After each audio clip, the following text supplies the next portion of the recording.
Hi there, my name is Muskan and you are watching Knowledge is Code. So today in this video, we are going to see the evaluation and types of evaluation. We are also going to see the characteristic of evaluation and the function of the evaluation and some other test which is being used during the evaluation. So guys, before I will move forward, please do like, share and subscribe the channel and never forget to hit the bell icon. So everybody, जो evaluation है, अगर हम इसको जो है एक simple भाषा में जो है वो देखते हैं, तो हम जो है सुनते आए हैं जब से हम छोटे हैं, स्कूल में जब से हमें डाला गया है, टीचर भी बोलते हैं कि बच्चों को हमने इवेल्युएट किया, ये वाला बच्चा इस साल बहुत अच्छा किया या फिर इसके स्कोर अच्छा आया, या फिर वो स्पोर्ट्स में अच्छा कर रहा है या फिर कोई डांसिंग में अच्छा कर रहा है, कोई पेंटिंग में अच्छा कर रहा है। तो ये सारी चीज़ें कब पता लगती हैं टीचर्स को कि कोई बच्चा अच्छा कर रहा है, चाहे वो पेंटिंग्स में हो, स्पोर्ट्स में हो या फिर एकेडमिक्स में हो। ये तब पता चलता है जब टीचर्स इवैल्यूएट करते हैं, ऑब्जर्व करते हैं, देखते हैं। ये सारी चीज़ें क्या हैं? इवैल्यूएशन ही है। जब हम बोलते हैं कि ये वाला व्यक्ति जो है बहुत अच्छा डांसर है, ये स्कूल का जो है वो टॉपर है, वो कैसे पता लगता है? इवैल्यूएशन से, राइट? सो जो इवैल्यूएशन होता है, अगर हम अपनी डेफिनेशन की तरफ देखें, so evaluation is a structured way of gathering, analysing and understanding information to see how well we are meeting our teaching goals. अगर हम टीचिंग एप्टीट्यूड के केस में देखते हैं, ये तो मैंने आपको जनरल सा एक एग्जाम्पल दिया था, लेकिन अगर हम अपनी टीचिंग एप्टीट्यूड में देखते हैं, तो जो इवैल्यूएशन है वो क्या है? एक तरह का स्ट्रक्चर है, पूरा एक स्ट्रक्चर बना होता है इवैल्यूएशन का कि किस-किस तरह से बच्चों को इवैल्यूएट किया जाएगा, वो हम आगे डिस्कस करेंगे। एक पूरा स्ट्रक्चर होता है, राइट? चलो मैं आपको समझाती हूँ। आपने कभी अपने रिपोर्ट्स कार्ड्स देखे ही होंगे ऑफ कोर्स स्कूल के जो है, तो पूरा एक वो स्ट्रक्चर बना रहता है कि आपकी फिज़िकल फिटनेस किस तरह की है, मेंटल, बिहेवियरल इस तरह की। तो जो इवैल्यूएशन क्या है, एक स्ट्रक्चर्ड है, राइट? उसके एक पर्टिकुलर स्ट्रक्चर है, वे of gathering and analysing and understanding information. अब जो उस इन्फॉर्मेशन को जो है वो गैदर किया जाता है, उसको अंडरस्टैंड किया जाता है और देखा जाता है कि हमारे जो टीचिंग ऑब्जेक्टिव्स हैं वो जो है उन गोल्स को हम अचीव कर पा रहे हैं। यानी फॉर एग्जांपल इवैल्यूएशन, एक डिपार्टमेंट को हम लेते हैं, डिपार्टमेंट का ईयरली कैलेंडर है, राइट? अब जो है उन्होंने अपना कैलेंडर बना दिया है और उन्होंने देखा कि देन उन्होंने पूरी साल जो है एक्टिविटीज़ की, लाइक कुछ स्पोर्ट्स एक्टिविटीज़ की, आपके कुछ डेज़ हैं जिनको उन्होंने सेलिब्रेट किया, जैसे ओज़ोन डे, अर्थ डे और भी बहुत सारे डेज़ होते हैं, राइट?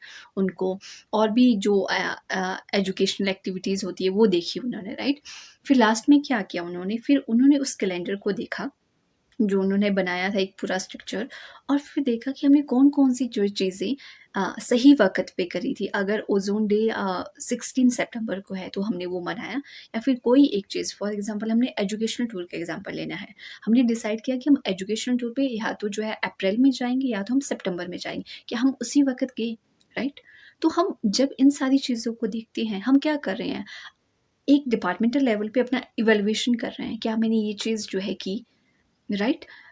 टाइम से फिर अपने आप को जो है वो क्या होता है कि एक रेटिंग देते हैं ना, जैसे 5 स्टार होटल होता है, 3 स्टार होटल होता है, 7 स्टार, वो कैसे होता है? वो इवैल्यूएशन होती है, राइट? इवैल्यूएशन वहाँ की क्या होगी? खाना कैसा है, रहना कैसा है, स्टाफ कैसा है, तो एक होटल की इवैल्यूएशन उस बेसिस पे होगी। लेकिन अगर हम टीचिंग में आते हैं, स्टूडेंट की बात करते हैं, तो उसका एकेडमिक रिकॉर्ड में देखेंगे इवैल्यूएशन में, राइट? कि आपको समझ में आ गया हो इवैल्यूएशन क्या होता है। So evaluation is nothing, it's a structured way of gathering. हम इन्फॉर्मेशन को इकट्ठा करते हैं, गैदर करते हैं, फिर उसको समझते हैं इन्फॉर्मेशन को, अच्छा ये है, फिर उसको एनालाइज़ करेंगे, फिर जो है उसको जो है देखेंगे कि जो हमने गोल सेट किए थे, जो गोल्स हमने सेट किए थे, उनको हम पूरा कर पा रहे हैं या नहीं कर पा रहे हैं, राइट? वो एक तरह का इवैल्यूएशन हो गया, राइट? सिंपल सी बात है, इवैल्यूएशन देखें, आप अपना भी तो करते हैं कि आज मैंने कितनी स्टडी की, ओके ये मेरा टारगेट था। फिर आप शाम को देखोगे कि आज मैंने कौन-कौन से टॉपिक्स कर लिए, इवैल्यूएट कर रहे हो अपने आप को आप, राइट? तो ये जो है सिंपल सा evaluation is nothing, just a structured वे कि आप एनालाइज़ करते हो चीज़ों को कि आप अपने गोल अचीव कर पा रहे हैं, यानी जो आपके टारगेट सेट है उनको अचीव कर पा रहे हो, यानी राइट? That's the evaluation. बाकी हम आगे देखेंगे कि इवैल्यूएशन किस-किस तरह के होते हैं, मतलब कौन से टाइप्स होते हैं। पहले हम करैक्टरिस्टिक देखते हैं कि इवैल्यूएशन की करैक्टरिस्टिक विशेषताएँ जो है वो कौन-कौन सी है। पहली है कॉम्प्रिहेंसिव। कॉम्प्रिहेंसिव का मतलब है कि इवैल्यूएशन ओवरऑल होती है। ऐसा नहीं है कि फॉर एग्जांपल अगर आप एक स्टूडेंट को इवैल्यूएट आपने करना है, आपके स्कूल में है, कॉलेज में है, उसको इवैल्यूएट करना है, आप किस बेसिस पे इवैल्यूएट करोगे? आप ना केवल उसका एकेडमिक्स देखोगे, आप उसका बिहेवियर देखोगे, मेंटल जो है उसका परसेप्शन देखोगे, आप देखोगे कि जो स्कूल में तो ऐसा भी होता था कि जो यूनिफ़ॉर्म है वो साफ़ है कि नहीं, उसकी फ़िज़िकल फ़िटनेस देखोगे, उसकी कम्युनिकेशन स्किल देखोगे, तो ये सारी चीज़ें जो है आप जो है एक बच्चे की देखते हो। तो इवैल्यूएशन क्या है, एक कॉम्प्रिहेंसिव प्रोसेस है, राइट? ये ओवरऑल चीज़ों को देखती है, देन कॉन्टिन्यूअस है। ऐसा फॉर एग्ज़ाम्पल 1 साल का इवैल्यूएशन जो है वो कंटिन्यूअस होता है। जब आपको रिपोर्ट कार्ड आपके स्कूल में मिला था, तो कब मिला था? साल के एंड में, रिज़ल्ट में, राइट? कि आपने साल भर क्या किया, उसी तभी जो है, जो इवैल्यूएशन है वो कंटिन्यूअस होता है, राइट?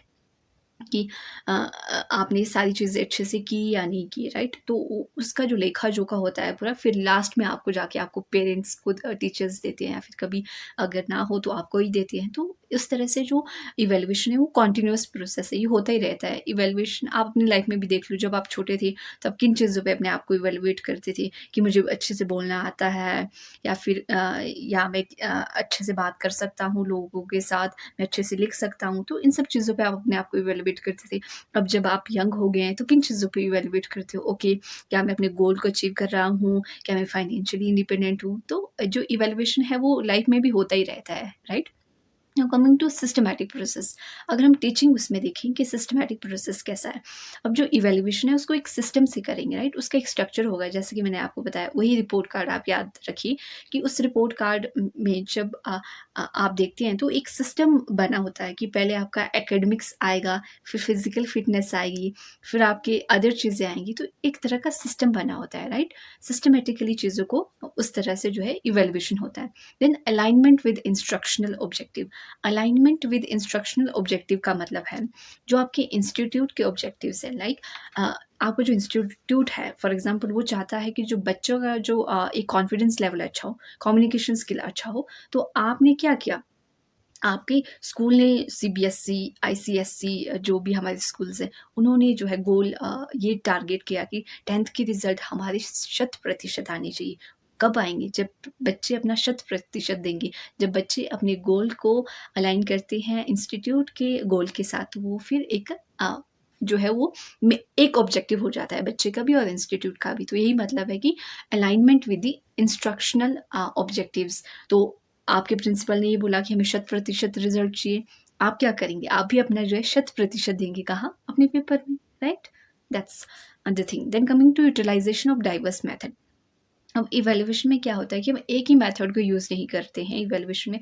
अगर आप बच्चे को सिर्फ इवैल्यूएट करोगे, उसकी कम्युनिकेशन स्किल ही देखोगे, नहीं वाह! बच्चा बहुत अच्छा बोलता है। अगर आप उसका रिटन नहीं देखोगे, आप उसका जो है वो आईक्यू नहीं देखोगे, क्विज़ में नहीं देखोगे, उसका प्रेज़ेंटेशन नहीं देखोगे, तो वो पूरा इवैल्यूएशन हो भी नहीं पाएगा। इसीलिए आपको जो है इवैल्यूएट आप जब करते हैं, तो दूसरे अलग-अलग जो है मेथड, अलग-अलग टेक्निक का जो है वो आपको यूज़ करना पड़ता है। कौन-कौन सी टेक्निक का हम यूज़ कर सकते हैं, वो हम आगे देखेंगे। उसके लिए आपको जो है वो वीडियो देखते रहना है, right? Now coming to identification of the problem. अब इवैल्यूएशन का काम क्या है? क्यों हम इवैल्यूएट करना चाहते हैं?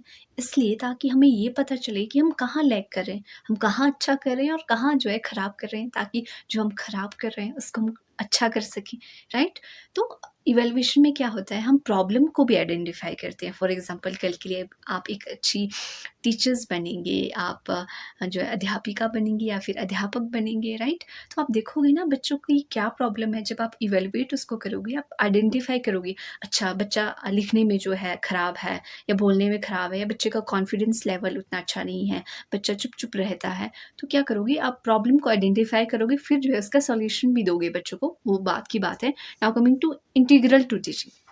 इंटीग्रल टू टीचिंग में यही आता है कि भाई आपने ना केवल आइडेंटिफाई किया प्रॉब्लम, कि बच्चे को क्या प्रॉब्लम है। फॉर एग्जांपल आपने देखा आपका जो स्टूडेंट है उसको बोलने में दिक्कत आ रही है, राइट? तो आपने जो है अपना टीचिंग मेथड चेंज किया। आपने देखा कि बच्चा कम बोलता है, बाकी बच्चे जो है बहुत अच्छे से जवाब देते हैं। अब आप उसके लिए क्या करोगे, आप उसको इवैल्यूएट करोगे कि इसको किस तरह से मैं बोलना सिखा सकता हूँ। उसको आप इनिशियली हो सकता है आप उसको बोलें कि आप जो है अपना इंट्रोडक्शन दें, फिर उसको आप बोलें कि आप अपनी मम्मा के बारे में बताओ, अपने पापा के बारे में बताओ। तो इस तरह से जिस चीज़ के बारे में बच्चे को पहले से ही पता है, पहले आप उसको उन चीज़ों के बारे में पूछो ताकि बच्चा कॉन्फिडेंट हो जाए, नहीं मैं जवाब दे सकता हूँ, राइट? तो फिर वो जो है बाद में जब आप उसको उस तरह का एनकरेज करेंगे, तो फिर बाद में क्या होगा, वो आपके जवाब के आंसर भी देगा। तो इस तरह से होता है। इंटीग्रल टू टीचिंग का मतलब है ना केवल आपने ये देखा कि बच्चे का क्या प्रॉब्लम है, लेकिन आपने अपना टीचिंग मेथड भी चेंज करा, राइट? कई बार कंटेंट भी चेंज करना पड़ता है। अगर बच्चे को लेक्चर मेथड समझ नहीं आ रहा है तो आपको हो सकता है प्रेजेंटेशन देना हो, राइट? जैसे ज्योग्राफी में है, अगर आप केवल और केवल लेक्चर मेथड देंगे, ज्योग्राफी इतना डाइवर्स सब्जेक्ट है, because maps are important, diagrams are important, right? उसी तरह से कोई भी मतलब दूसरा भी सब्जेक्ट है उसमें भी इम्पॉर्टेंट है कि आप डायग्राम से बच्चों को दिखाओ, माइंड मैप बच्चों को बना के दिखाओ, तो वो अच्छे से समझते हैं। अपना जो मेथड है वो चेंज करेंगे, राइट? तो इस तरह से मतलब उनके प्रॉब्लम का सॉल्यूशन भी आप देंगे। That's what I want to say. काफ़ी लंबा हो गया। नाउ कमिंग टू अगेन हमारे और कुछ रहते हैं इसमें करेक्टरिस्टिक, जैसे प्रमोटिंग ग्रोथ। अब देखा आपने कि जो बच्चा है वो जो है ग्रो कर रहा है। देखते हैं ना कि इनिशियली हम देखते हैं कि बच्चा जो है डिक्लेमेशन में जो है वो पार्टिसिपेट बहुत अच्छे से कर रहा है भाई। फिर आप उसको प्रमोट करोगे कि नहीं बेटा, ओके आपने जो है अभी डिस्ट्रिक्ट लेवल पे जो है ये सिलेक्शन पाई है या फिर पार्टिसिपेट किया है, अगर आप देन आपको कहाँ जाना है, स्टेट लेवल पे, देन आपको नेशनल लेवल पे। इस तरह से आप बच्चों को फिर प्रमोट करते हो, राइट? चाहे एकेडमिक हो, स्पोर्ट्स हो, anything. Then reliability and validity. Reliability and validity का मतलब है कि कंसिस्टेंसी। आपकी जो इवेल्युएशन है वो कांस्टेंट होती है, राइट? ऐसा नहीं है कि आपने 1 महीने बच्चों को इवेल्युएट किया फिर अगले महीने नहीं किया। आपका जो इवैल्यूएशन होता है वो कांस्टेंट होता है, राइट? अगर उसमें कंसिस्टेंसी होगी तब जाके आपको पता चलेगा ना कि बच्चा कितना बेहतर कर रहा है या फिर कहीं लैग कर रहा है। तो कंसिस्टेंसी, रिलायबिलिटी एंड वैलिडिटी होना बहुत ज़्यादा ज़रूरी है। Now coming to assessment of prior knowledge. Assessment of prior knowledge का मतलब है कि जो बच्चे को पहले से पता है, राइट? उसको फॉर एग्ज़ाम्पल डांसिंग जो है टीचर्स हैं, अब वो पहले बच्चे को बोलेंगे कि अच्छा आप डांस करके दिखाइए। अब वो देखेगा टीचर कि कितने मूव्स जो है वो फ्रीली कर पा रहा है। इसको कौन-कौन सी चीज़ें जो है पहले आती है, राइट? तो उस तरह से जो है आप असेस करोगे प्रायर नॉलेज को, ताकि आपको लगे पता कि बच्चे को कितना पता है और मुझे उसको कहाँ से सिखाना है। That's it. Now coming to dynamic and flexible. जो इवैल्यूएशन है वही मैंने आपको बताया कि डायनामिक है, अलग-अलग है। इवैल्यूएशन आप अलग-अलग तरह से कर सकते हैं। अ, वो मैं आपको बता चुकी हूँ, mental, physical and all this that's comes under dynamic and flexible, right? Now coming to dynamic और फ्लेक्सिबल में एक चीज़ अगर मैं जॉइन करना चाहूँ तो ये कि जैसे आपने कोविड के टाइम में हमने क्या किया, ऑनलाइन क्लासेस ली, राइट? ऑनलाइन क्लासेस ली, तो अब हम वहाँ पे तो अब हम जो है बच्चे का जो है वो रिटन टेस्ट नहीं ले सकते थे क्योंकि डिस्टेंस लर्निंग था कोविड में। फिर हमने क्या किया, बच्चों को क्विज़ देने स्टार्ट किए, राइट? या फिर उनको ओरली पूछना स्टार्ट किया, जैसे ज़ूम में या फिर आपका जो और Google Meet and all. So उसमें हमने बच्चों को पूछना स्टार्ट किया, okay tell me about this, tell me about that. तो इस तरह से जो है हमने जो है वो अपना जो है इवैल्यूएशन का तरीका चेंज किया, right? Now coming to realistic nature. तो जो इवैल्यूएशन का जो नेचर होता है वो रियल होता है। आप रियलिटी में इवैल्यूएट करते हो, राइट? ये कोई ऐसा फिक्शन नोवेल नहीं है जहाँ पे you have to imagine things. ये रियल है। आप रियलिटी में जो है चीज़ों को क्या करते हो, देखते हो और फिर उसका सॉल्यूशन देते हो। That's it means, right? Now अगर हम इसकी ऑब्जेक्टिविटी की बात करते हैं तो ऑब्जेक्टिविटी का मतलब है कि आपको जो है वो बायस नहीं होना है अपने स्टूडेंट के साथ। जब आप स्टूडेंट का इवैल्यूएशन करते हैं तो आपको बायस नहीं होना है। बायस किस तरह से नहीं होना है? अगर आपके फॉर एग्ज़ाम्पल मान लो रिलेटिव है आपका कोई, राइट? आपका स्टूडेंट, आप उसको 2 मार्क्स आपने ज़्यादा दे दिए, राइट? और जो इक्वल उसी लेवल का बच्चा है उसको आपने जो है 2 मार्क्स कम दे दिए। तो आप अपने रिलेटिव के प्रति बायस हुए ना, या फिर कोई बच्चा जो आपको अच्छा लगता है क्लास में उसको 2 मार्क्स ज़्यादा दे दिए। तो ये जो बायसनेस है ये नहीं होनी चाहिए इवैल्यूएशन में, राइट? आप बायस फ्री होनी चाहिए। आई होप कि आपको समझ में आ गया हो। Now coming to the function of the evaluation. Function of the evaluation की जब हम बात करते हैं, सो ये एसेंशियल होता है टीचर्स के लिए, राइट? क्यों? क्योंकि ये शेड करता है light on the diverse purpose and benefit of the assessment in education. Function of evaluation अगर आप समझते हैं तो इसका मतलब ये है कि जो इवैल्यूएशन है उसका क्या काम है, राइट? क्यों हमने इवैल्यूएशन करना है बच्चों का? क्यों हमने बच्चों को इवैल्यूएट करना है, राइट? तो इवैल्यूएट किस लिए करना है वो चीज़ें हम अभी इसमें देखेंगे। सो जो इवैल्यूएशन है जैसे कि मैंने आपको बताया वो एसेंशियल है टीचर्स के लिए, क्योंकि ये देखता है कि जो पर्पस है एंड बेनिफिट है असेसमेंट के एजुकेशन के वो क्या-क्या है। वो उसके ऊपर फोकस करता है कि ओके अगर मैं इवैल्यूएट कर रही हूँ किसी एक बच्चे को तो मेरा पर्पस क्या है? उस बच्चे का बेनिफिट क्या है? मेरा असेस करने का क्या मतलब है, right? Studying this section equips teachers with knowledge and skills needed to effectively utilize evaluation as a tool for enhancing teaching practices and promoting structured success. Let us dive into several functions of the evaluation. तो मैंने simple भाषा में जैसे कि आपको पहले बता दिया है कि evaluation क्यों ज़रूरी है, ताकि जो है हम जो है बच्चों को जो समस्या आ रही हैं उनको जो है उसका सॉल्यूशन दे सकें, राइट? टीचर्स को ये पता लग सके कि कौन सी स्किल बच्चों की अच्छी है, राइट? और किस चीज़ में बच्चा अच्छा है, किस चीज़ में वो खराब है, ताकि वो अच्छा हो सके। तो यही काम तो है इवैल्यूएशन। फॉर एग्ज़ाम्पल अगर मैं आज अपने पूरे दिन का शेड्यूल देखूँ, अपने आप को इवैल्यूएट करूँ, मैं अपने आप को क्यों इवैल्यूएट करूँ? इसलिए ना ताकि मैं बेहतर हूँ, ताकि मैं ये देखूँ कि मैंने आज कौन-कौन सी चीज़ें अच्छी की, कौन-कौन सी चीज़ें खराब की, ताकि जो चीज़ें मैंने अच्छी की उसको मैं और अच्छा करूँ, जो मैंने खराब की उसको मैं अच्छा करूँ, है ना? अच्छे की कैटेगरी में लाने की कोशिश करूँ, गुड बुक्स में आने की कोशिश करूँ। So that's the main aim. Now coming to identifying problem in weakness. तो पहला तो हमारा जो मेन एजेंडा है, फंक्शन जो है इवैल्यूएशन का, वो है कि आइडेंटिफाइंग प्रॉब्लम्स एंड वीकनेस, इन नहीं है, वीकनेस आएगा। Identifying problem and weakness, that's the statement. Now evaluation क्या करता है, ये देखता है कि बच्चों की क्या प्रॉब्लम है, उनकी क्या वीकनेस है, उनको देखेंगे। फॉर एग्जांपल जैसे कि मैंने आपको पहले ही बता दिया, बच्चा अगर रिटन में अच्छा नहीं है तो हम जो है उसको रिटन में अच्छा करने की कोशिश करेंगे, अगर वो बोलने में अच्छा नहीं है तो बोलने में अच्छा बनाने की उसको कोशिश करेंगे। Then assessing potential and abilities, दूसरा ये है कि हम असेस करें कि बच्चे का क्या पोटेंशियल है, बच्चा किस लेवल तक जा सकता है, उसकी एबिलिटीज़ क्या है, ताकि हम उसको एनर्जी को राइट डायरेक्शन में जो है जनरलाइज कर सकें। फॉर एग्जाम्पल अगर कोई बच्चा स्पोर्ट्स में अच्छा है, राइट, तो हम उसको स्पोर्ट्स की तरफ जो है डाइवर्ट करेंगे।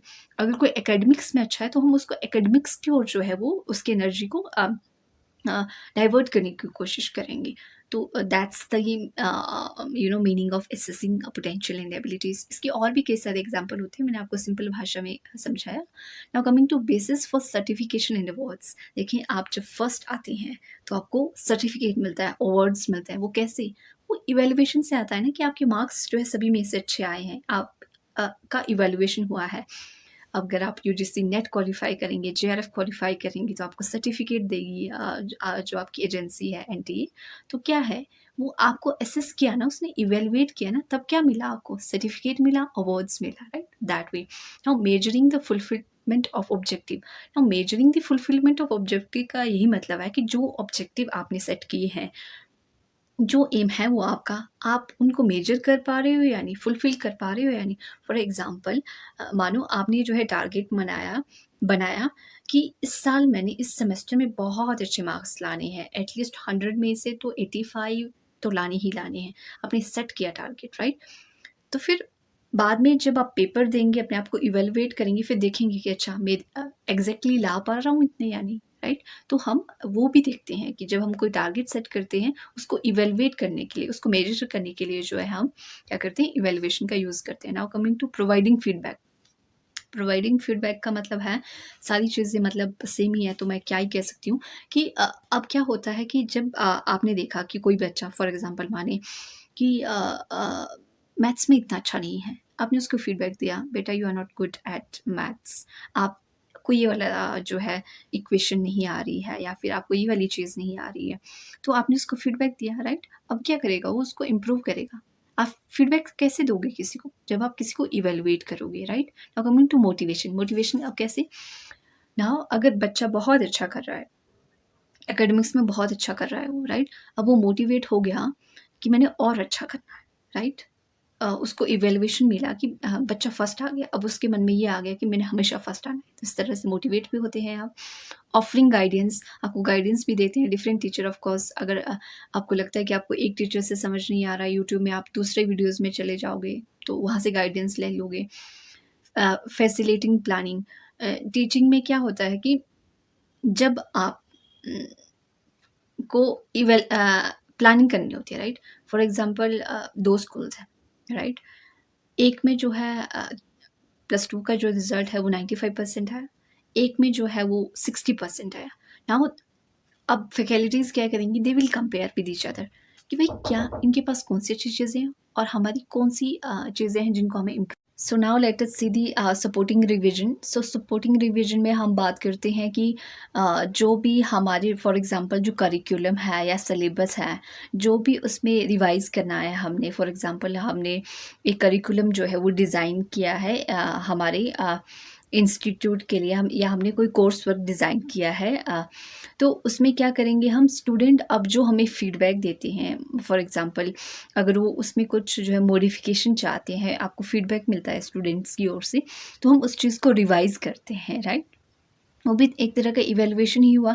इवैल्यूएशन किसने किया, स्टूडेंट ने किया, आपको फीडबैक मिला, फिर आपने उसको रिवाइज किया, राइट। सो दैट्स हाउ आप एनसीईआरटी की बुक्स में भी देखते हैं, जो पुरानी जो एनसीईआरटी थी उसमें जो टेक्स्ट ज़्यादा थे। अब जैसे अब न्यू जो एनसीईआरटी है उसमें इमेजेस ज़्यादा है, फ्लो चार्ट्स हैं।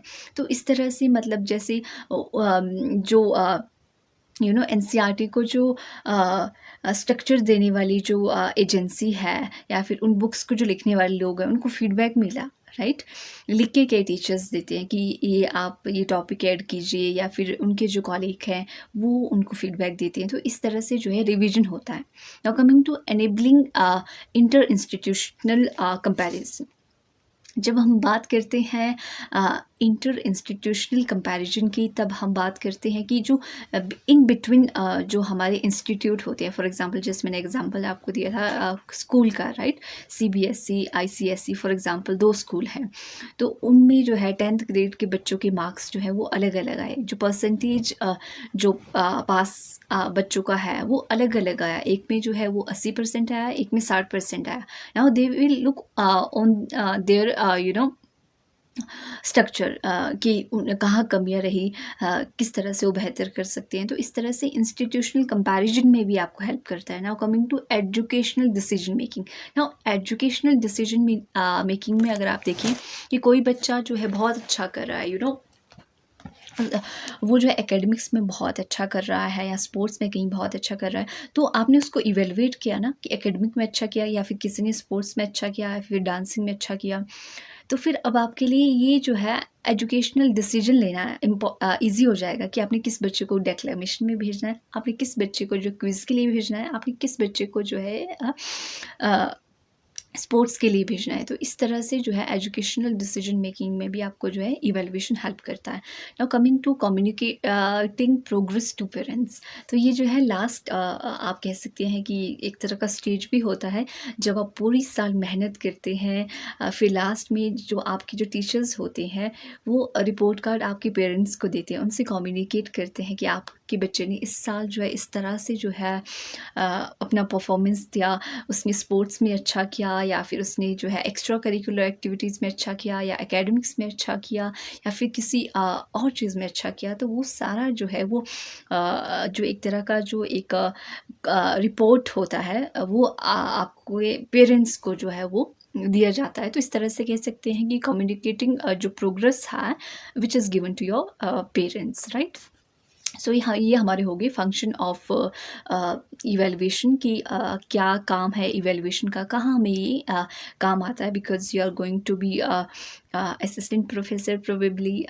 सो आपको ये पता होना चाहिए कि इवेलुएशन जब आप इवेलुएट करोगे बच्चों को तो उसका क्या कार्य होगा, कहाँ आपको वो चीज़ काम आएगा। Now coming to measurement assessment and evaluation, ये जो टर्म्स है ये हम काफ़ी इंटरचेंजेबल यूज़ करते हैं, राइट। कभी मेजरमेंट बोल देते हैं, कभी असेसमेंट, तो कभी इवेल्यूएशन। बट अगर देखा जाए तो ये जो तीनों वर्ड्स हैं इनका अलग अलग मीनिंग है। मेजरमेंट की जब हम बात करते हैं तो हम नंबर्स को लेते हैं, राइट। हम नंबर को काउंट करते हैं। जब हम असेसमेंट की बात करते हैं तब हम चीज़ों को कंपेयर करते हैं। नाउ मेजरमेंट का जैसे मैंने आपको बताया कि वी यूज़ नंबर्स, राइट। और जैसे कि इसमें एग्जांपल भी दिया है, अगर किसी बच्चे ने स्कोर किया है 92 आउट ऑफ 100, हम ये बोलेंगे कि ओके आपने फॉर एग्जांपल अंकुश आपने जो है वो 100 में से 92 स्कोर किया है मैथ्स में। मेजरमेंट में सिर्फ हम इतना मेजर करेंगे। जैसे हम जब अपने क्लोथ्स को जो है टेलर के पास देते हैं सिलने के लिए, तब वो क्या लेता है, हमारा मेजरमेंट लेता है, मापता ही है कि बाजू की लंबाई कितनी है या फिर आपकी जो शोल्डर की चौड़ाई कितनी है। ये सारी चीज़ें वो मेजरमेंट करते हैं, नंबर्स में लिखते हैं, इतनी इंच इतना मीटर। तो that's how the measurement work. Measurement में क्या होता है, आपकी न्यूमेरिकल वैल्यूज़ होती है। Now coming to assessment. अब असेसमेंट में क्या होता है, असेसमेंट जो इसका नेक्स्ट स्टेप है, असेसमेंट में क्या करते हैं आप, you just not see the numbers. आप मेजरमेंट नहीं करोगे सिर्फ उसमें, बट आप क्या करोगे उसमें, कंपेयर करेंगे, है ना। दो चीज़ों को आप कंपेयर करेंगे।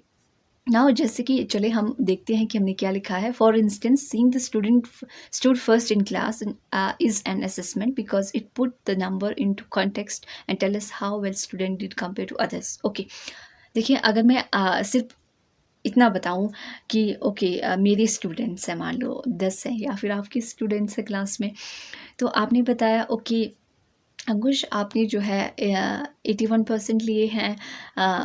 जो सुनीता है उसने जो है वो 70% लिए हैं, या फिर किसी और ने जो है वो 90% लिए हैं, किसी ने 91, किसी ने 95। तो आपने ये बताया कि ये लिए, इनसे तो कुछ पता नहीं लग रहा है ना कि कौन फर्स्ट आया कौन सेकंड आया। जब आप ये अनाउंस करोगे कि हमारी क्लास में जो है फर्स्ट रीता आई है, सेकंड जो है गीता आई है, इस तरह से, तो आपने क्या किया, जो मेजरमेंट था, नंबर था, उसको आपने एक जो है एक तरह से उसकी वैल्यू को इंक्रीज़ कर दिया कि दूसरों के मुकाबलों में जो है ये लोग जो है फर्स्ट आए हैं। कौन आई है क्लास में फर्स्ट, रीता आई है क्लास में फर्स्ट, यानी कि सीता सेकंड आई है, गीता सेकंड आई है। तो आपने उनको रैंक दे दिया, कंपेयर करा ना दूसरों के साथ। तो दैट्स हाउ द असेसमेंट में क्या होता है, you do a comparison between two things भी कह सकते हो, या फिर दो लोगों के बीच में आप कंपैरिजन करते हो। क्योंकि असेसमेंट ये शब्द खुद ब खुद बताता है कि चीज़ों को, पर्सन को आप असेस करते हो, right. Now coming to evaluation, जो राम कहानी हम जो है वो फर्स्ट से लेकर अभी तक देख ही रहे हैं कि इवेल्युएशन क्या चीज़ है। तो इवेल्युएशन जो है ये बिगर पिक्चर है, राइट। बिगर पिक्चर कैसे, इवेल्युएशन में हम जो है वो मेजरमेंट भी करते हैं, इवेल्युएशन में हम असेसमेंट भी करते हैं, ठीक है। इसमें अलग क्या करते हैं हम इवेल्युएशन में, इवेल्युएशन में जो है हम अलग करते हैं प्लेसमेंट। हम चीज़ों को प्लेस कर देते हैं, राइट। नाउ अब इवेलुएट किस तरह से करेंगे, हमारे पास एक यहाँ पे एग्जांपल है। चलिए, इवेल्युएशन गोज़ इवन फर्दर, है ना। जब हम जूम आउट करते हैं, लुक करते हैं बिग पिक्चर में, जैसे कि मैंने आपको बताया, देखिए, if a student improve significantly in half yearly exam compare to earlier ones, that is evaluation. अब क्या हुआ कि जैसे मैंने आपको बताया कि सीता ने मान लो जो है 60 नंबर लाए मैथ्स में फर्स्ट मिड टर्म में, राइट। सेकेंड मिड टर्म में उसने 80 मार्क्स लाए। अब आपने क्या किया, पहले तो आपको लगा पता हो कि पहले 60 थी फिर 80 थी, दिस इज़ मेजरमेंट, 60-80 नंबर्स। फिर आपने देखा कि 20 मार्क्स जो है इम्प्रूव हुए, ये फिर आपका असेसमेंट हो गया कि भाई कंपैरिजन हो गया ना कि फर्स्ट टर्म में 60 थे और सेकंड टर्म में जो है वो 80 थे। आपने देखा, असेस किया कि पहले इतने थे अब इतने थे, इंक्रीज़ हो गए। इवैल्यूएशन कब होगा, इवैल्यूएशन तब होगा जब आप उसमें जो है फैक्टर्स जो होंगे कि क्यों इसके मार्क्स इंक्रीज़ हुए या फिर क्यों डिक्रीज़ हुए। अगर 80 थे फर्स्ट टर्म में तो 60 क्यों हुए, अगर 60 थे तो 80 क्यों हुए। जब आप फैक्टर्स को इन्वॉल्व करते हो, ये देखते हो कि इनके मार्क्स क्यों इम्प्रूव हुए या क्यों डिक्रीज़ हुए, इन्होंने मेहनत की या मेहनत नहीं की, जब आप इन फैक्टर्स को इन्वॉल्व करते हो तब हम उसको इवैल्यूएशन कहते हैं, right. It consider the student progress over time and adds meaning to their performance by analysing in depth. जैसे कि मैंने कहा कि डेप्थ में आपने एनालाइज किया, वाई आपने देखा कि why the marks has been increase या फिर why the marks has been decrease, तो वाई पे आप गए। When we evaluate we not only look at numbers, जैसे कि मैंने आपको बताया हम नंबर्स पे नहीं देखते केवल, but also consider factors like improvement and overall growth. हम जो है इम्प्रूवमेंट देखते हैं, ओवरऑल ग्रोथ देखते हैं कि और किन चीज़ों की वजह से, किन फैक्टर्स की वजह से मार्क्स इंक्रीज हुए, राइट।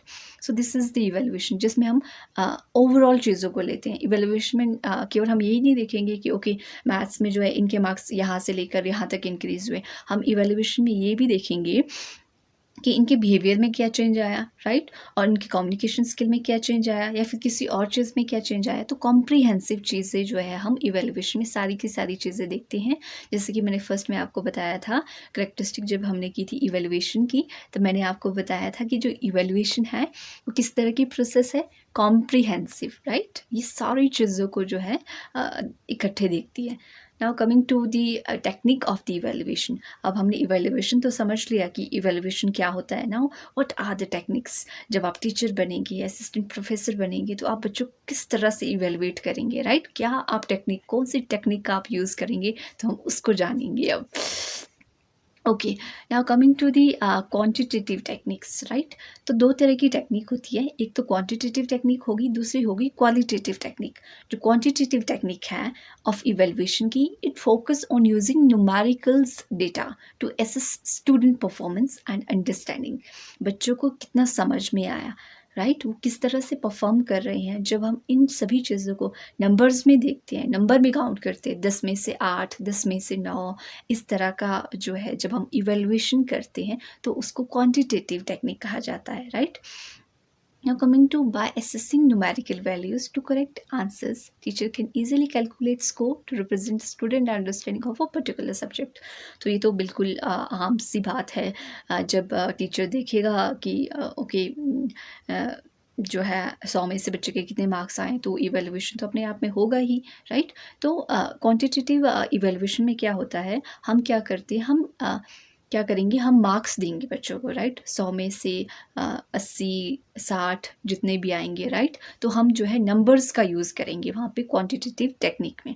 सो ये क्वांटिटेटिव जो टेक्निक है ये मेनली 3 तरह की है, राइट। पहली है रिटन, दूसरी है ओरल एग्जामिनेशन, और तीसरी है practical examination.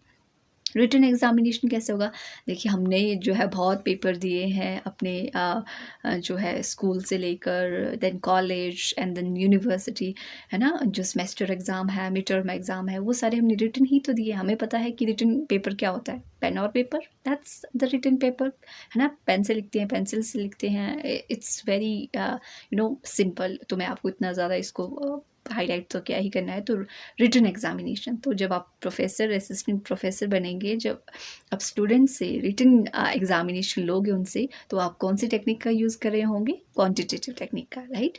Now coming to oral examination, जब आप बच्चों से जो है क्वेश्चंस पूछोगे क्लास में, ओके बताइए जी आज आप क्या स्टडी करके आए हैं, या फिर इसका आंसर बताइए। ओरली जब आप पूछेंगे और बच्चे आपको जवाब देंगे, अपनी वो डाउट्स क्लैरिफाई करेंगे आपसे ओरली, तो क्या होगी वो quantitative technique, oral examination, right. आप इस तरह से जो है वो याद भी रहेगा आपको जब आप अपने आप को इन्वॉल्व करोगे।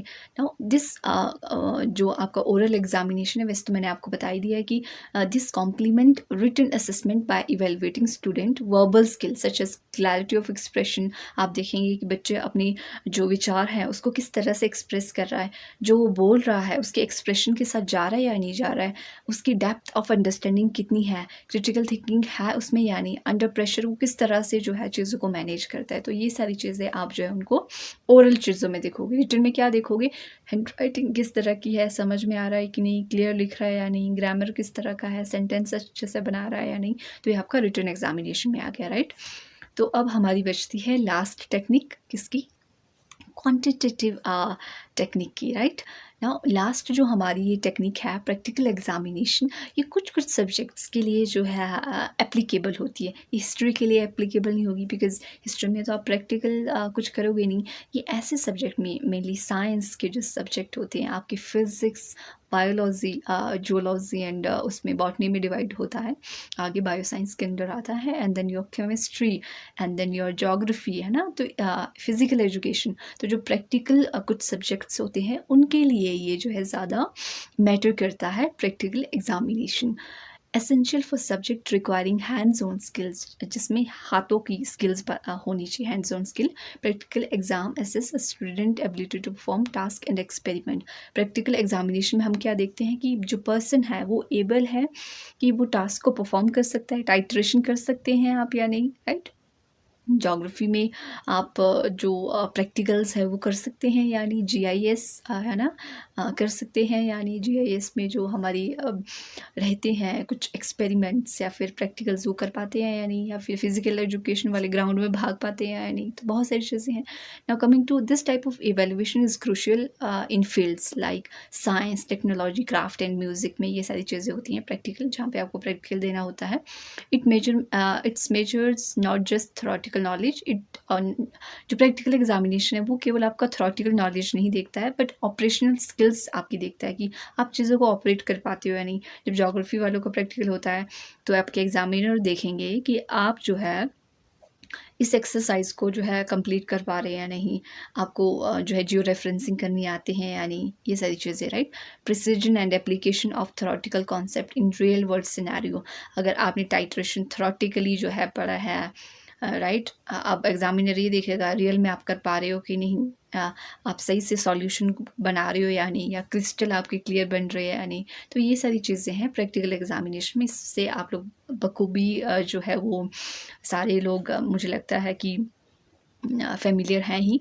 तो जो हमारी क्वांटिटेटिव टेक्निक है उसमें हमने 3 तरह की जो है वो हमने जो है टाइप्स देखे। पहला हम ओरल कर सकते हैं, देन आपका रिटन, या फिर written, oral and your practical examination. तो 3 तरह से हम चीज़ों को इसमें देखते हैं।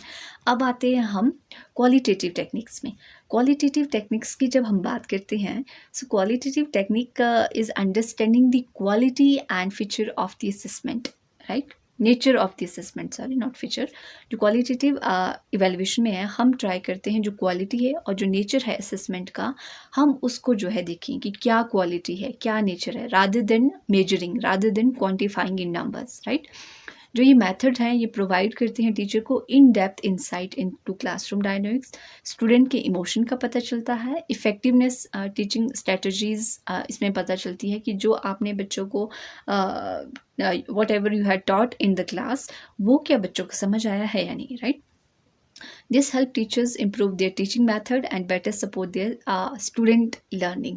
तो जो क्वालिटेटिव टेक्निक से हमें ये पता चलता है कि जो टीचर जो मेथड वो अपना रहे हैं, क्या वो अच्छे से वर्क कर रहा है, दैट इज़ इनफ सुटेबल, बच्चों को समझ में आ रहा है या नहीं। तो ये सारी चीज़ें जो है इसमें क्वालिटेटिव टेक्निक में पता लगती है, बिकॉज यू आस्क स्टूडेंट्स, आप ऑब्जर्व करते हो, राइट।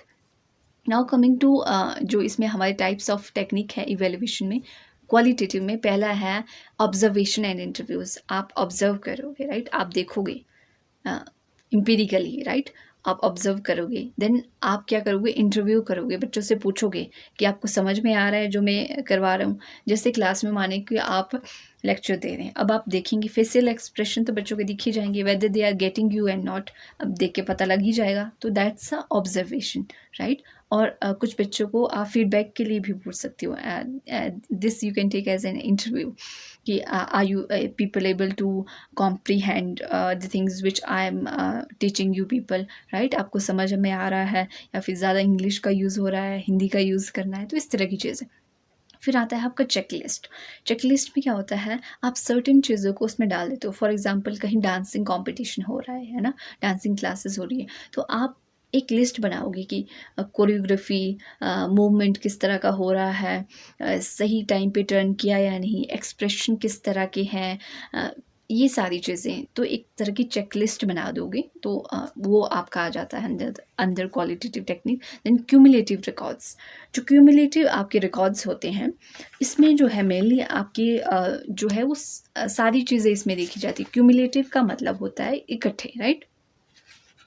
जो क्यूमुलेटिव आपके रिकॉर्ड्स होते हैं, इसमें आपकी सारी चीज़ें, एकेडमिक्स है, आपका बिहेवियर है, आपका स्पोर्ट्स है, इसमें सारी की सारी चीज़ें जो हैं वो आपकी इवेलुएट की जाएगी, राइट।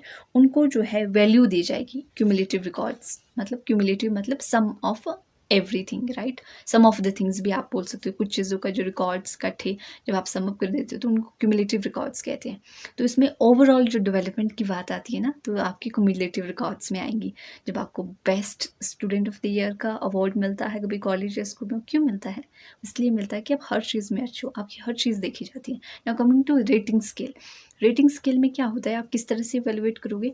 आप उनको जो है वो रेट करोगी, poor, good, average, above average, excellent.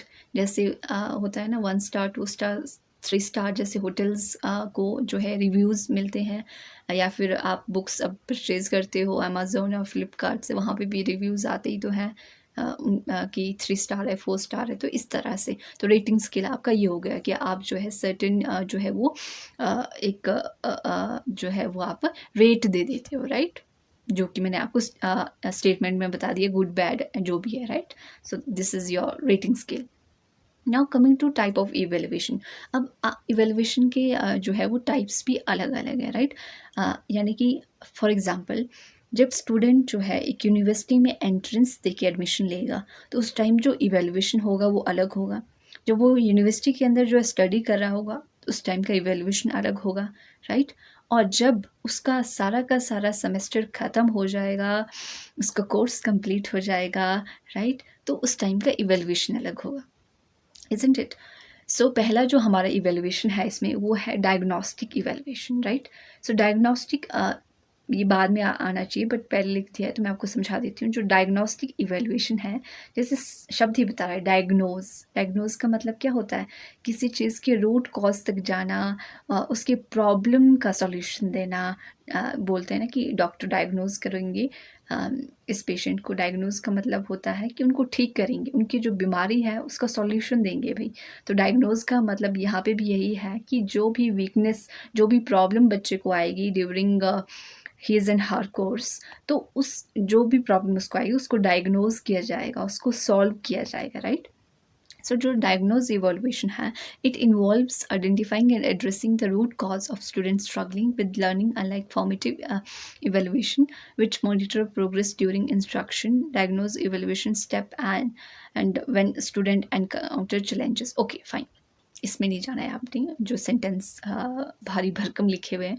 तो diagnostic evaluation is nothing but it is the evaluation which is used during when the student is facing some kind of problem.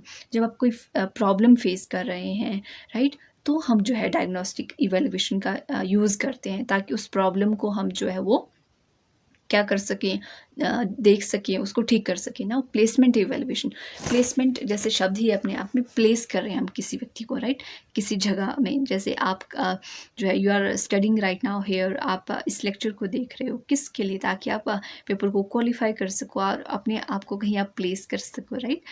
Placement evaluation में क्या होता है कि इसको assessment before entrance भी कहा जाता है, राइट।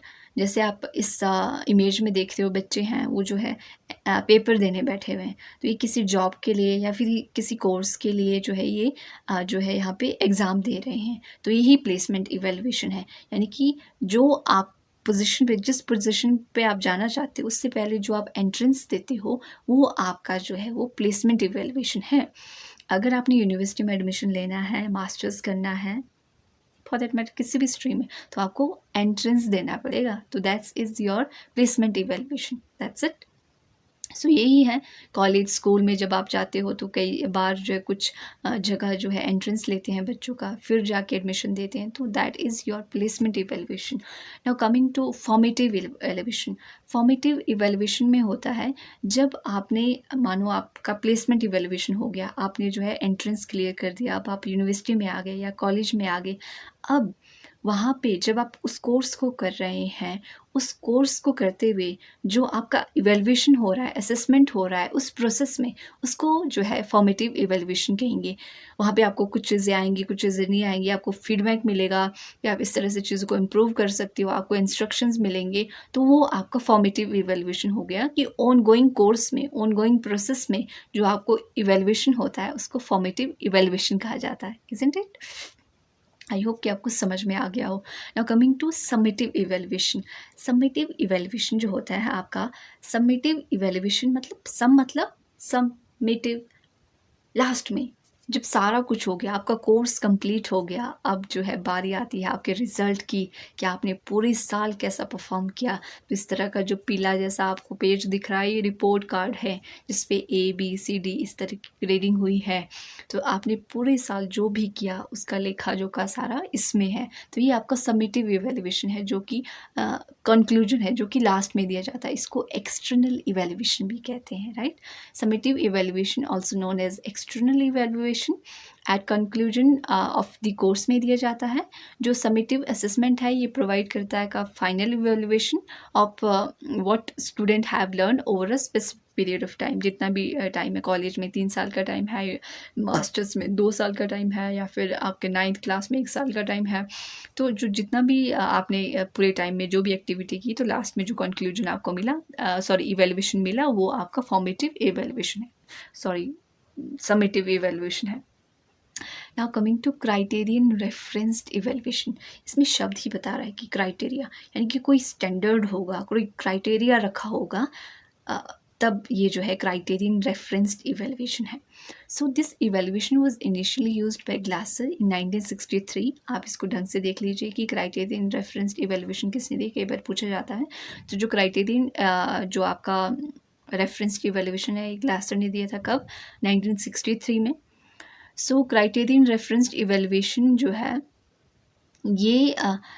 ये देखता है कि किस तरह से जो है जो पर्सन है वो मेजर करता है, how well someone needs specific criteria और स्टैंडर्ड्स। किस तरह से जो व्यक्ति है एक पर्टिकुलर स्टैंडर्ड को या फिर क्राइटेरिया को फुलफिल करता है, उसको मेजर करता है। फॉर एग्जांपल, आपने जो है बाइक चलाना सीखी है, राइट। फिर आपने एक क्राइटेरिया सेट कर दिया कि अगर ये आप जो है 30 सेकेंड बिना गिरे जो है बाइसिकल आज चलाओगे, तो आपने जो है वो अच्छी बाइसिकल चलानी आप सीख रहे हो। अगर आप वो 30 सेकेंड बिना गिरे जो है आपकी साइकिल को चला लोगे, तो फिर आपका जो क्राइटेरिया है वो फुलफिल हो जाएगा। ये लग जाएगा पता कि आप बाइक का जो आपकी बाइसिकल है उसको जो है अच्छा चलाना जो है आप सीख रहे हैं, राइट। तो ये आपने, क्योंकि आपने एक स्टैंडर्ड जो है, एक पैरामीटर या फिर क्राइटेरिया सेट कर लिया ना, कि अगर मैं ये करूँगा तो मैं अच्छा करूँगा, तो that's a criteria referenced evaluation. मतलब इसमें कोई क्राइटेरिया रखा जाता है। Now coming to domain reference evaluation. Domain reference जो इवैल्यूएशन है, जैसे एक्सपर्ट हैं like Wallace, Hively and Jason Millman. So इन लोगों ने जब स्पेशलाइज्ड जब ये हो गए स्टैंडर्ड टेस्टिंग में, यानी कि जो पहले वाला हमने किया क्राइटेरियन रेफरेंस सिस्टम, जब इसमें ये जो है वो एक्सपर्ट हो गए, तो फिर इन्होंने डोमेन रेफरेंस टेस्टिंग के बारे में सोचा। डोमेन रेफरेंस टेस्टिंग का मतलब है कि आपको जो स्किल है, राइट। फॉर एग्जांपल, आप खाना बहुत अच्छा बनाते हो, आप बेकिंग बहुत अच्छा करते हो। अब आपको अपने लोकल ही प्रोडक्ट्स बनाने आते हैं, तो आपको आपको अपने लोकल जो आपकी बेकिंग स्किल्स हैं उसमें आपको महारत हासिल हो गई, एक्सपर्ट हो गए आप उसके। अब आपने अपनी स्किल को इंक्रीज़ करना है, उसके रेंज को इंक्रीज़ करना है, तो आप क्या सीखोगे, नेशनल लेवल की बेकिंग में क्या-क्या आता है अदर, फिर आप इंटरनेशनल लेवल तक जाओगे। तो ये फिर आपका डोमेन रेफरेंस्ड इवैल्यूएशन हो गया, जिसमें आप अपना जो दायरा है उसको इंक्रीज़ कर लेते हो, right. So domain referenced evaluation assess a wide range of skills and knowledge within a specific area of domain instead of focusing on individual criteria like a criteria referenced evaluation. It examine overall performance in broader context. जैसे कि मैंने आपको बताया, criteria reference में क्या था कि आपको सिर्फ इंडिविजुअल लेवल पे आपको देखेंगे। जैसे मास्टर शेफ में होता है ना, पहले जो है वो आपको कई बार ऐसे गेम होती है कि sometime you have to only आपको डिश बनानी होती है इंडिविजुअली, तब आपका वो क्राइटेरियन रेफरेंस सिस्टम होता है। जब आप ग्रुप में आ जाते हो, राइट, फिर आप जो है खाना बनाते हो नेशनल इंटरनेशनल लेवल का, तब आप जो है वो डोमेन रेफरेंस इवैल्यूएशन में आ जाते हो, राइट, क्योंकि आपका जो दायरा है वो इंक्रीज हो जाता है। That's it. Now coming to norm referenced evaluation. Norm referenced evaluation में क्या होता है, it compares an individual performance to that of group, और norm focus on how person perform rank relative to others. तो जो नॉर्म रेफरेंस्ड इवैल्यूएशन में क्या होता है कि हम जो है अपना परफॉर्मेंस दूसरे के साथ कंपेयर करते हैं। वही मास्टर शेफ वाला एग्जांपल, आजकल वो चला हुआ है ना सेलिब्रिटी मास्टर शेफ। अगर दीपिका कर कौन है, अगर उन्होंने जो है फॉर एग्जांपल अच्छा खाना बना दिया दूसरे अपने कोमेट से, तो क्या होगा, तो ये होगा वो नॉर्म रेफरेंस इवैल्यूएशन में आएगा कि इन्होंने जो है दीपिका ने बहुत अच्छा खाना बनाया as compare to other, right? तो ये नॉर्म रेफरेंस्ड इवैल्यूएशन में आ जाता है जब आप कंपैरिजन करने लग जाते हो दूसरों के साथ, right? Now coming to scholastic assessment. Scholastic assessment में ये होता है कि इसमें जो है इवैल्यूएशन होता है स्टूडेंट का, एकेडमिक भी, स्किल जो भी है, नॉलेज एबिलिटीज़ जो भी है, इसका इवैल्यूएशन, इन सब चीज़ों का इवैल्यूएशन होता है। That's is the only thing. और जो भी मैटर प्रॉब्लम, जो भी बच्चे को प्रॉब्लम आता है उसका सॉल्यूशन देने की कोशिश करते हैं। डिफ़िकल्टी आ रहा है स्पीकिंग में या फिर लिसनिंग कॉम्प्रिहेंशन स्किल्स में प्रॉब्लम है, तो यानी स्कूलिस्टिक असेसमेंट में यही है, स्टूडेंट का इवैल्यूएशन होता है, राइट? ओवरऑल उनका इवैल्यूएशन होता है और जो भी इशू आता है उसका सॉल्यूशन देने की कोशिश करते हैं। That is the evaluation. Now coming to types of evaluation test. कौन कौन से टेस्ट जो है आप इवैल्यूएट करने के लिए यूज़ करते हो? पहला तो आपका ऑब्जेक्टिव टेस्ट है, जैसे आपका यूजीसी नेट है वो ऑब्जेक्टिव टेस्ट लेता है। आपको जो है ABCD 3 ऑप्शन दे देगा और आपको किसी एक ऑप्शन को मार्क करना पड़ेगा, तो ये आपका ऑब्जेक्टिव टाइप टेस्ट हो गया, जिसमें जो है आंसर भी आपके मुंह के सामने ही होते हैं क्वेश्चन के साथ ही, right? So that's a objective type question. Now coming to aptitude. Aptitude में क्या है, ये जो है नेचुरल एबिलिटीज़ एंड पोटेंशियल जो है आपका जो है वो चेक करेंगे कि आप कॉग्निटिव एबिलिटीज़ आपकी किस तरह की है, लॉजिकल रीजनिंग किस तरह की है, प्रॉब्लम सॉल्व कर पा रहे हो या नहीं, जैसे लॉजिकल रीजनिंग, इस तरह के जो क्वेश्चंस होते हैं तो ये एप्टीट्यूड टेस्ट में आते हैं, राइट? CSAT एप्टीट्यूड टेस्ट इस तरह से, जिसमें मैथ्स, रीजनिंग और इस तरह की आपकी ग्रामर, इंग्लिश, वर्बल, ये सारी चीज़ें आपके एप्टीट्यूड टेस्ट में आती है, right? Now coming to achievement test. Achievement test में क्या हो गया, जैसे शब्द ही बता रहा है कि आपने लाइफ में कुछ अचीव किया है, right? Achievement tests are assessment designed to measure a person's level of knowledge or skill in a particular subject or area of study. These are well developed what a person has learned or achieved after completing a specific course or instruction of training program. Okay, fine. Achievement test में क्या होता है कि आपने particular course किया है, diploma किया, आपने उसमें जो है क्या सीखा, क्या नई स्किल सीखी, वो आपका अचीवमेंट टेस्ट हो गया, राइट? फॉर एग्जांपल आपने डिज़ास्टर मैनेजमेंट का कोर्स किया, पॉपुलेशन स्टडीज़ का, तो फिर आपको लास्ट में ये देखा जाएगा कि इस बच्चे ने इसमें क्या सीखा, राइट? तो ये आपका अचीवमेंट टेस्ट हो गया ना। Proficiency test. प्रोफिशिएंसी टेस्ट में भी मोर और लाइक सेम ही है। Proficiency test is an assessment designed to evaluate a person level skill or ability in specific area or field. Proficiency test assess person overall competency in subject or skills. तो proficiency test में ये देखा जाता है कि जो बंदा है, पर्सन है, उसमें कितना पोटेंशियल है, किस लेवल तक वो जा सकता है, उसकी ओवरऑल जो कॉम्पिटेंसी है, क्षमताएं हैं, वो देखी जा सकती है। अचीवमेंट टेस्ट में तो यही देखा जाता था कि क्या क्या अचीव करोगे, लेकिन प्रोफिशिएंसी टेस्ट में सारी चीज़ें देखी जाएंगी कि मतलब क्या क्या संभावनाएं हैं, राइट? वो भी देखी जाएंगी। और प्रोजेक्टिव टेस्ट। प्रोजेक्टिव टेस्ट में क्या होता है कि आपको चीज़ों को प्रोजेक्ट करना पड़ेगा, आपकी साइकी को चेक किया जाएगा, आपको कोई भी पिक्चर दिखाई जाएगी, मान लो फॉर एग्जांपल आपके सामने, अब आप इसको देखोगे, प्रोजेक्ट करोगे कि फिर आप देखोगे अपने इमोशन को, आपके जो लाइफ के एक्सपीरियंस है उन सब को देखोगे कि अच्छा लोग हैं, ये धागा जैसा कुछ ऐसी है, साइकोलॉजी से related, mind problem and all this, आप इस तरह से चीज़ों को जो है डिस्क्राइब करोगे, तो वो आपके प्रोजेक्टिव टेस्ट में आ जाता है, right? So everyone, that's all from my side. Hope आपको समझ में आया हो। Please do like, share and subscribe the channel और अपने फ्रेंड्स के साथ भी शेयर कीजिएगा इसको अगर आपको समझ में आया हो। बाकी जो इवैल्यूएशन है, टाइप ऑफ इवैल्यूएशन है और जो कैरेक्टरिस्टिक फंक्शन जो भी हमने देखे, टेस्ट देखे, होप कि आपको समझ में आ गए होंगे। So that's all from my side. Thanks for watching. Bye and take care.